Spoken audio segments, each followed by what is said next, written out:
ऐसा माना जाता है कि अगर आप घर से बाहर निकल रहे हैं और सामने से कोई छींक दे या आपको छींक आ जाए तो थोड़ी देर रुक कर फिर जाना चाहिए। ऐसा क्यों किया जाता है? क्या आपने कभी इसके बारे में सोचा है? आइए जानते हैं।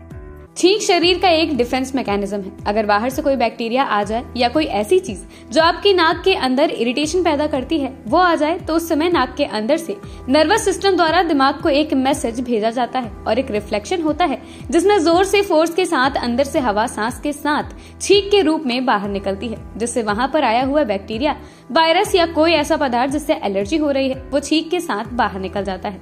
छींक आने पर रुकते क्यों है, इसके बारे में पूरी जानकारी दे रहे हैं सिविल हॉस्पिटल लखनऊ में चीफ फार्मासिस्ट और उत्तर प्रदेश फार्मासिस्ट फेडरेशन के अध्यक्ष सुनील यादव। आज हम ये बताना चाह रहे हैं कि एक परंपरा है कि लोग कहा जाता है कि घरों में आप निकल रहे हैं घर से और सामने से कोई छींक दिया तो आपको नहीं निकलना चाहिए, आपको छींक आ गई तो आपको बाहर नहीं निकलना चाहिए। इसको हम क्लिनिकली या मेडिकली आपको समझाना चाह रहे थे कि ये क्यों कहा गया है। एक्चुअल में ये एक बॉडी का डिफेंस मैकेनिज्म है। बॉडी अपने आप इसको रिएक्ट करती है। अगर आपके नाक में ऐसा कोई बैक्टीरिया, बाहर से कोई चीज़ आ गई, फॉरेन बॉडी आ गई, बैक्टीरिया आ गया, वायरस आ गया, यह तो वो बॉडी अपने आप ये रिफ्लेक्स करती है। तो होता ये है कि नाक में जहाँ पे वो डेवलप हो रहा होता है या नाक में जहाँ पे पहुँच रहा होता है, एकाएक अंदर पूरी हवा भर के और एक साथ छींक आती है तो वो फोर्सफुली बाहर की तरफ आता है और उसके बाद वो बाहर निकल जाता है। ये बॉडी की एक प्रक्रिया है, ये मैकेनिज्म है शरीर को बचाने का।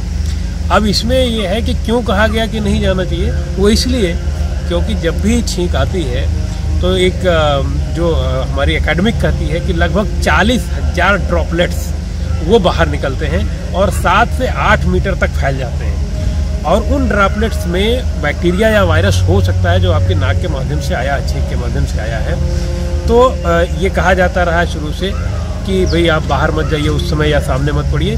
तो अगर आपको खुद भी छींक आई है तो आप आराम कर लीजिए, क्योंकि आपके अंदर वायरस आ रहा है, बैक्टीरिया आ रहा है, तो थोड़ी देर आराम कर लीजिए, आपको एलर्जी हो रही है। और अगर सामने वाला छींक गया तो 7-8 मीटर के दायरे में चूंकि वो ड्रॉपलेट्स होते हैं, वो ड्रॉपलेट्स आपको नुकसान पहुंचा सकते हैं, इसलिए आपको बाहर उसमें नहीं निकलना चाहिए। ये उस जो परंपरा थी उसको जस्टिफाइड करने के लिए इसको मेडिकली समझाना जरूरी था।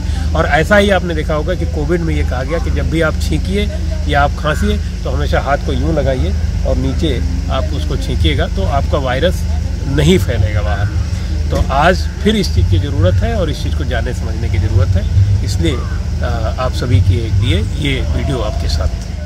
तो आपने फार्मासिस्ट सुनील यादव से जाना कि छींक आने पर आपको थोड़ा रुकना क्यों चाहिए। ऐसे में आप किसी बैक्टीरिया या वायरस जैसी चीज का सामना करने से बच सकते हैं जो आपको नुकसान पहुंचा रही है। ऐसे में आप इन बातों का ध्यान रखें और स्वस्थ रहें।